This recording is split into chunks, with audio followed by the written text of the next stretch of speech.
함께 신앙 고백하도록 하겠습니다. 나는 전능하신 아버지 하나님 천지의 창조주를 믿습니다. 나는 그의 유일하신 아들 우리 주 예수 그리스도를 믿습니다. 그는 성령으로 잉태되어 동정녀 마리아에게서 나시고 본디오 빌라도에게 고난을 받아 십자가에 못 박혀 죽으시고 장사된 지 사흘 만에 죽은 자 가운데서 다시 살아나셨으며 하늘에 오르시어 전능하신 아버지 하나님 우편에 앉아 계시다가 거기로부터 살아있는 자와 죽은 자를 심판하러 오십니다. 나는 성령을 믿으며 거룩한 공교회와 성도의 교제와 죄를 용서받는 것과 몸의 부활과 영생을 믿습니다. 아멘. 오늘 새벽에 선포되어질 하나님의 말씀은 에스겔 38장 17절부터 23절까지의 말씀입니다. 에스겔 38장 17절부터 23절까지의 말씀을 제가 봉독해 드리겠습니다.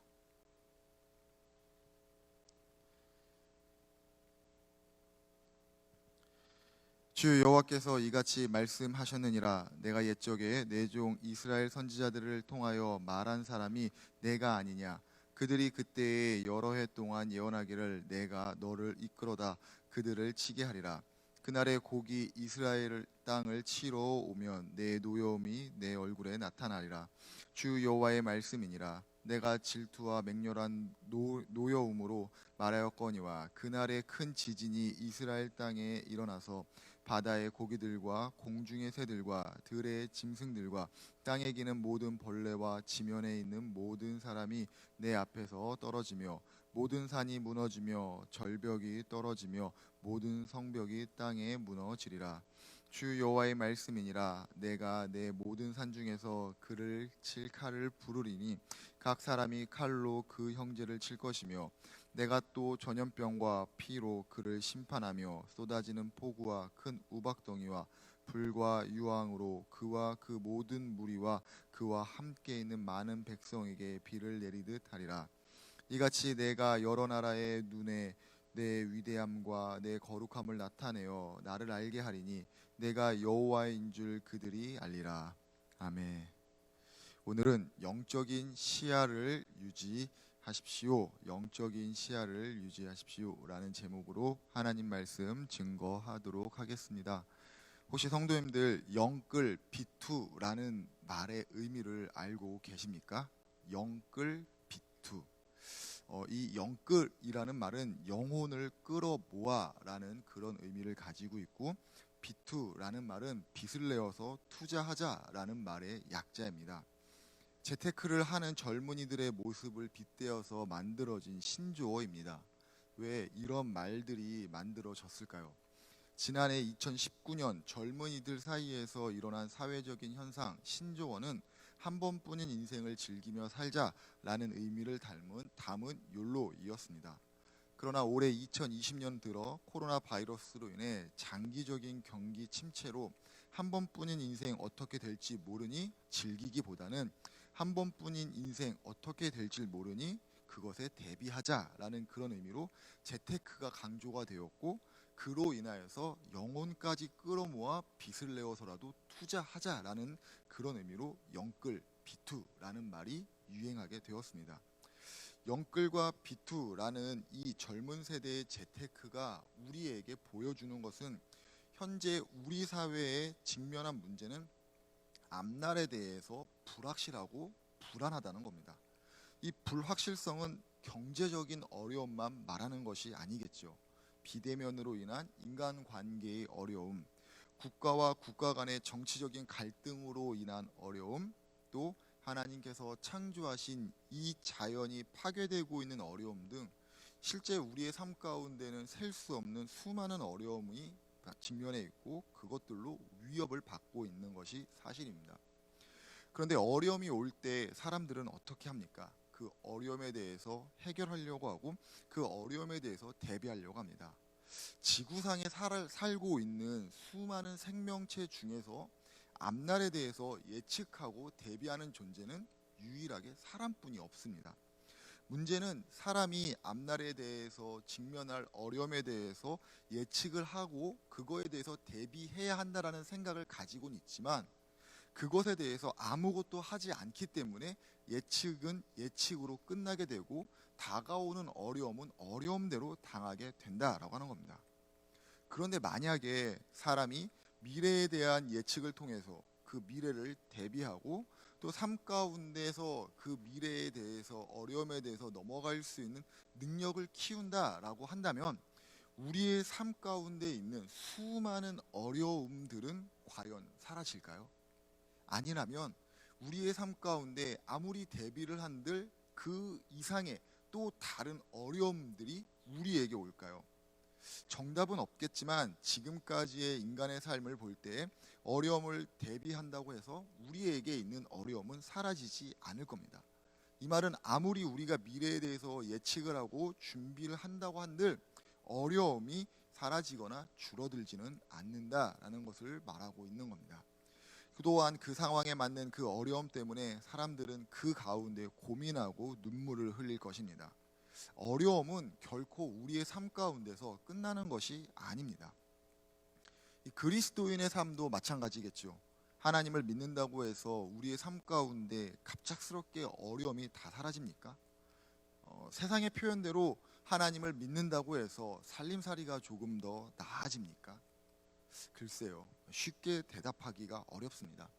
하나님의 능력을 제한할 필요는 없지만 실제 삶에 하나님의 능력이 임했지만 내 삶에는 아무런 변화가 없다라고 보여지는 일들이 많이 일어납니다.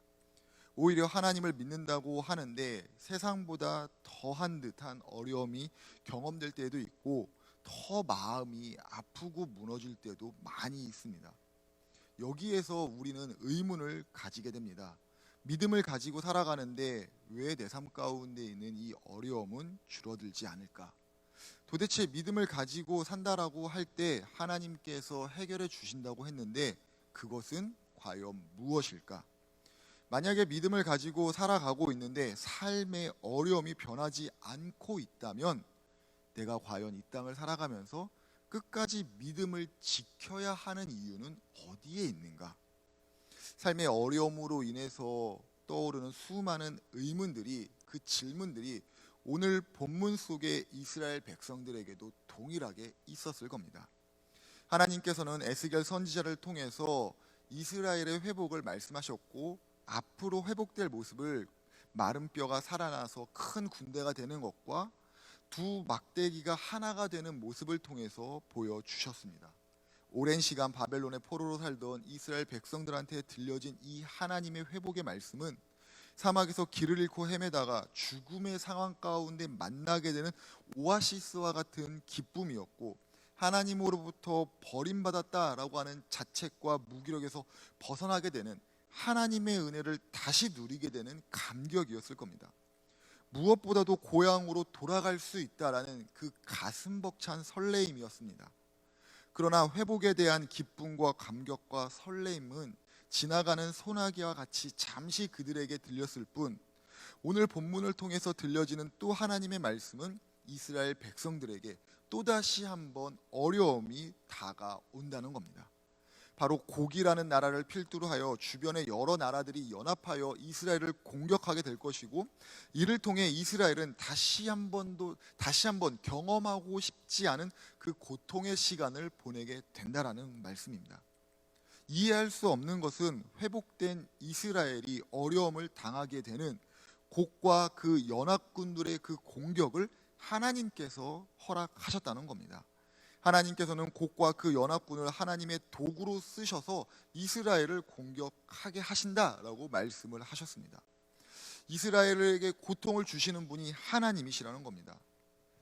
도무지 이해할 수 없는 일입니다. 100번 양보해서 이 모든 과정 가운데 하나님의 뜻이 있겠지라고 머리로는 동의할 수 있지만은 그 마음으로는 못내 섭섭함을 감출 수는 없을 겁니다. 왜 하나님께서는 이런 일을 하시는 걸까요? 왜 하나님께서는 이런 일 가운데도 너희의 믿음을 지켜라 라고 말씀하시고 있는 걸까요?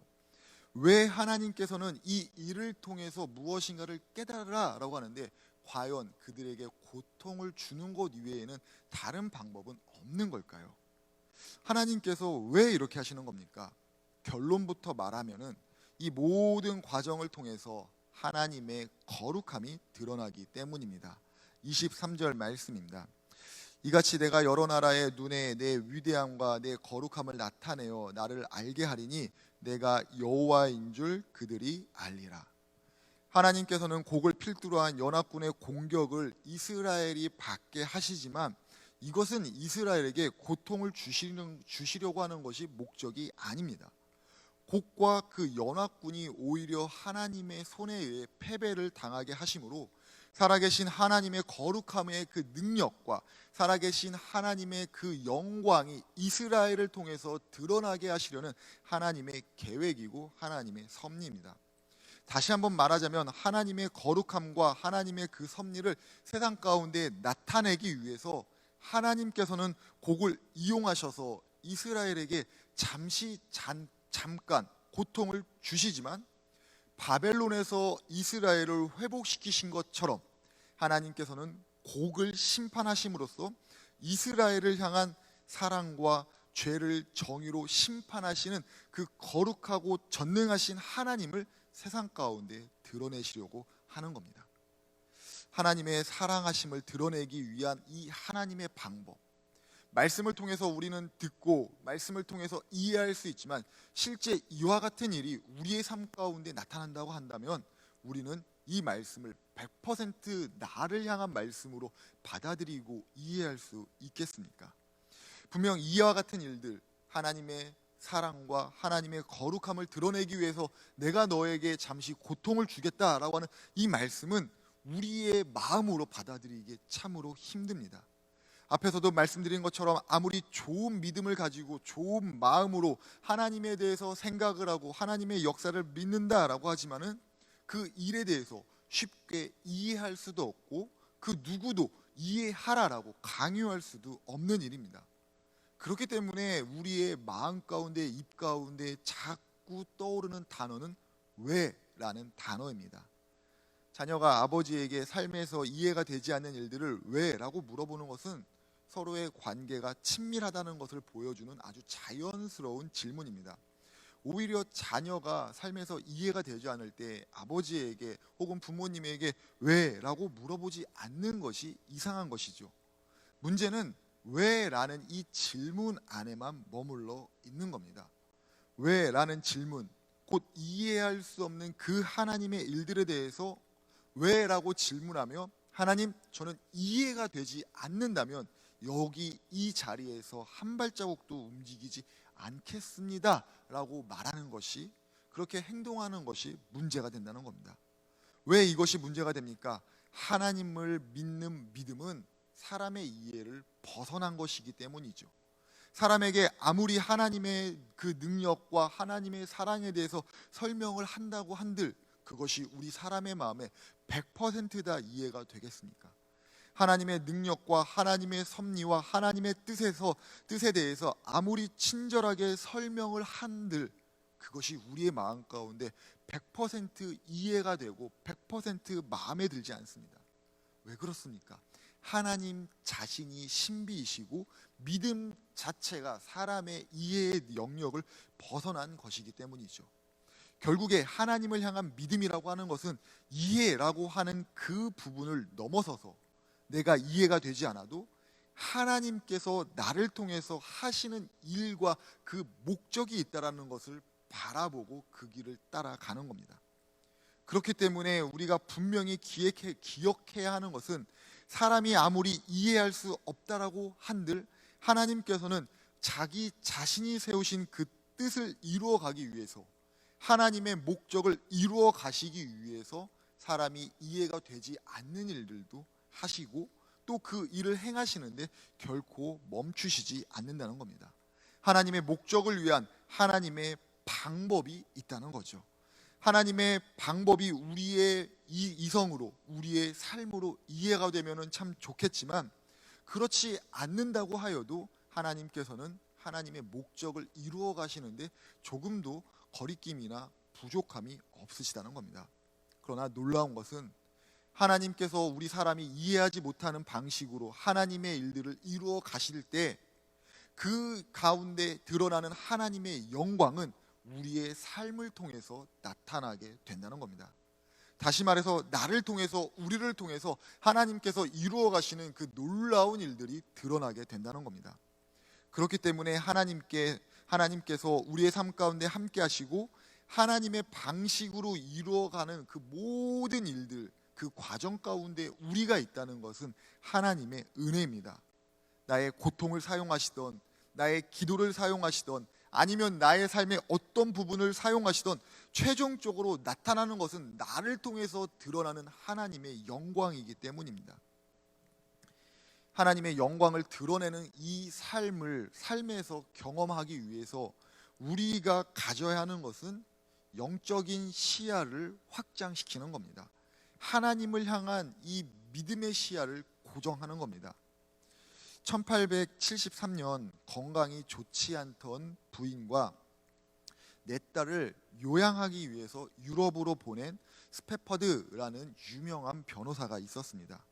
이 스패퍼드는 당시 부흥사였던 무디 교회의 회계 집사이고 그 지역에서 저명 인사였습니다. 스태퍼드의 아내와 내 딸이 유럽으로 떠나고 얼마 지나지 않아 이 스태퍼드는 충격적인 소식을 받게 되는데 아내와 딸들이 타고 가던 배가 충돌하여 침몰되게 되었다라는 소식을 듣게 됩니다. 이때 가까스로 살아남은 아내가 남편인 스태퍼드에게 이렇게 전보를 보냅니다. 저 혼자만 살아남았어요. 설상가상으로 스태퍼드가 아내와 딸들을 유럽으로 보내기로 결정했던 그때는 시카고라고 하는 그 지역의 대화재로 인해 스태퍼드 자신의 집과 모든 재산이 불타버린 그 이유였습니다. 대화재와 사랑하는 내 딸의 죽음, 사람이 살아가면서 한 번 경험해도 엄청난 이 일을 연이어 경험한 스태퍼드는 자신의 몸을 추스릴 겨를도 없이 자신보다 더 큰 충격에 빠져 있을 그 아내를 데리려고 유럽을 향해서 떠나가게 됩니다. 유럽을 향하던 배가 어느 지점을 지나갈 때 그 배의 선장이 바로 이곳이 사고가 났던 지점입니다 라고 스태퍼드에게 이야기해 줍니다. 스태퍼드는 그곳에서 그 바닷속을 한참 들여다보고 자신의 방에 들어가 밤새도록 울면서 하나님 앞에 기도합니다. 하나님, 저는 하나님의 일을 가장 귀하게 여겼고 주님을 사랑했습니다. 그런데 왜 제게 이런 고통을 주시는 겁니까? 하나님, 왜 이런 일이 제게 일어나는 겁니까? 하나님, 저는 이제 어떻게 살아야 합니까? 밤새 하나님 앞에서 왜라고 하는 질문 가운데 고통의 몸부림을 치던 스태퍼드가 아침이 되면서 이해할 수 없는 마음 가운데 평안함이 몰려옵니다. 고통과 절망 가운데 그의 마음에 하나님의 평안의 말씀이 들려오고 실제로 그 마음에 평안을 경험하게 됩니다. 그 순간 스태퍼드는 하나님께서 주시는 그 평안함을 노트에 적어 놨습니다. 그 내용이 이런 겁니다. 내 인생길에 강 같은 평화가 흘러들 때에도, 거친 파도 같은 슬픔이 몰아칠 때에도, 내 운명이 어떻든지 주님은 날 이렇게 말하도록 가르치셨네. 평안해요, 평안해요, 내 영혼이 평안해요. 스태퍼드의 이 길은 나중에 찬송가가 되어서 많은 사람들에게 평안함을 주는, 또 하나님을 전적으로 신뢰하는 믿음을 고백하는 그런 찬송가로 불리게 되는데 바로 찬송가 413장 내 평생에 가는 길이 됩니다. 내 평생에 가는 길 순탄하여 늘 잠잠한 강 같은지, 큰 풍파로 무섭고 어렵든지 나의 마음은 늘 평안해. 스태퍼드는 후에 세 자녀를 얻게 됩니다. 그리고 또 한 명의 자녀를 4살 때 폐렴으로 잃어버리게 되는 아픔을 경험합니다. 하지만 그는 이전과 같이 하나님 앞에 왜? 라고 물어보며 고통 가운데 몸부림치지 않습니다. 오히려 자신의 삶, 자신의 고통을 통해서 이루어 가실 하나님의 목적을 바라보고 그 목적을 더욱 신뢰했기 때문에 고통스럽고 아프고 눈물이 나지만 하나님 앞에 왜? 라고 물어보는 것에서 멈추는 것이 아니라 자신의 아픔을 통해서 이루어 가실 하나님을 신뢰하며 믿음의 시야를 굳건히 합니다. 그리고 온 가족이 예루살렘으로 떠나 그곳에 있었던 고아와 가난한 사람들과 함께 생활하면서 예수님을 닮은 삶을 살아가다가 삶을 마칩니다. 하나님께서는 고통에 빠져 왜라고 물어보던 스페퍼드의 이 삶을 통해서 세상 가운데 하나님의 영광을 드러나게 하십니다. 만약 스페퍼드가 하나님에 대해서 그 자기가 당했던 그 고통에 대해서 왜라고만 계속 물어봤다면은, 하나님 앞에서 계속 좌절하고 원망을 했다면은 어떻게 되었을까요? 하나님의 은혜 가운데 스페퍼드는 왜라는 질문을 넘어 평안을 주시는 하나님을 경험하게 되었고, 그 하나님을 믿고 그 하나님께 삶을 맡겨드려 하나님의 영광을 드러내는 통로로 쓰임받게 된 것입니다. 지금 우리 사랑하는 성도님들의 삶에는 스페퍼드가 경험했던 것과 같은 삶의 왜라고 하는 그 고통의 일들이 있지 않으십니까? 지나오게 되면은 알게 되지만은 지금이 너무 어려워서 하나님 왜 이런 겁니까? 하나님 저 이제 어떻게 합니까? 라고 하는 그 질문들이 우리의 마음 가운데 있지 않습니까? 남들은 다 잘 살아가는 것 같이 보이는데 나만은 왜 이렇게 꼬이고 있는지, 더욱이 하나님을 믿고 헌신하며 기도했는데 왜 이런 알 수 없는 끝없는 고통이 내게 생기는지 하나님 앞에 왜라고 물어보고 싶지는 않으십니까? 더욱이 코로나 바이러스로 인해서 우리 모두는 한 번도 경험해 보지 못한 상황 가운데 살아가면서 이것이 언제 끝날지 모르는 그 답답한 가운데 왜 이런 일이 있습니까? 라고 물어보고 있지는 않습니까? 이런 가운데 우리가 붙잡아야 되는 것은 하나님 이해를 시켜 주십시오가 아니라 하나님을 향한 믿음이 꺾이지 않게 하여 주옵소서라는 그 말씀을, 그 기도를 해야 하는 겁니다. 이해하며 받아들이겠다라고 하는 것이 아니라 믿음으로 해석할 수 있는 하나님 믿음의 시야를 내게 주시옵소서. 하나님께서 내 삶을 인도하신다는 것을 믿을 수 있도록 나의 영적인 시야가 더욱더 밝게 하여 주옵소서라고 기도해야 됩니다. 하나님의 뜻을 바라보고 구할 때 고통을 통해 하나님의 거룩함을 드러내신다는 것이 무엇인지를 경험하게 될 겁니다. 하나님께서 이루어 가시는 그 일들을 이해하려고 하는 것이 아니라 하나님의 역사를 바라보고 그 길 가운데 머물 수 있는 믿음의 시야를 구하는 우리 모두가 되시길 바랍니다. 회복된 이스라엘 가운데 임하게 되는 이 하나님의 이해할 수 없는 그 심판을 통해서 하나님의 영광이 드러나게 됩니다. 이스라엘을 통해 드러나게 되는 이 하나님의 영광은 이스라엘에게 더 심한 고통을 주지만 결국에는 그 일을 통해서 곡이 심판받음으로 하나님의 살아계심이 드러납니다. 이스라엘을 공격한 그 곡, 어떻게 하나님의 심판을 받게 됩니까? 21절 말씀과 22절 말씀을 보면 주 여호와의 말씀이니라 내가 모든 산 중에서 그를 칠 칼들을 부르리니 각 사람이 칼로 그 형제를 칠 것이며 내가 또 전염병과 피로 그를 심판하며 쏟아지는 폭우와 큰 우박덩이와 불과 유황으로 그와 그 모든 무리와 그와 함께 있는 많은 백성에게 비 내리듯 하리라 라고 증거하고 있습니다. 하나님께서 이스라엘을 심판하시고 이스라엘을 회복시키시고 이스라엘 곡을 심판하실 때 그들이 받게 되는 그 고통, 곡이 받게 되는 그 고통은 상상을 벗어난 아주 끔찍한 그 고통이죠. 결국에 하나님께서는 이 모든 과정, 이해할 수 없는 모든 과정을 통해서 이스라엘에게는 회복을, 이스라엘을 대적했던 그들에게는 하나님의 심판 가운데 머물게 된다는 겁니다. 이 모든 과정을 통해서 하나님께서 우리에게 하시고 싶으신 말씀이 있다면 그것은 무엇일까요? 하나님만이 진짜 하나님이시며 그 하나님이 우리와 영원히 함께 하신다는 거죠. 세상이 대적할 수 없을 것 같이 보였던 곡과 그 연합군을 자신의 의도대로 하시고 그 어떤 설명으로도 완벽하게 드러내는 그 하나님의 능력이 그들을 통해서 드러나게 하신다는 겁니다. 동시에 그 하나님께서 곡을 심판하심으로 심판으로 끝나는 게 아니라 이스라엘 내가 너희들을 끝까지 사랑하겠다라는 것을 보여주시고 있는 거죠. 삶에 이해가 되지 않는 것 가운데 하나님을 발견한 사람들은 그 삶에서 하나님을 통한 적지 않은 위로를 날마다 받게 됩니다. 60세의 나이로 하나님 품에 안긴 안성모 교수라는 분이 있습니다. 평생을 신학자이고 평생을 목사로 살아왔고 더 이상 자기 자신이 삶을 살 수 없게 됐다라는 그 사실을 알았을 때 그 삶의 현실 가운데 부정한 것이 아니라 그 삶의 현실을 받아들이며 자신이 죽어가는 과정을 하루하루 기록했고 나중에 그 기록이 책으로 출판되게 됩니다. 죽어가는 그 과정 가운데 경험한 그 질병의 그 고통, 그리고 그 고통 가운데 머물게 되는 수많은 사람들의 그 마음의 위로, 또 그 가운데 삶과 신앙의 의미를 깨닫고 기록을 하게 되죠.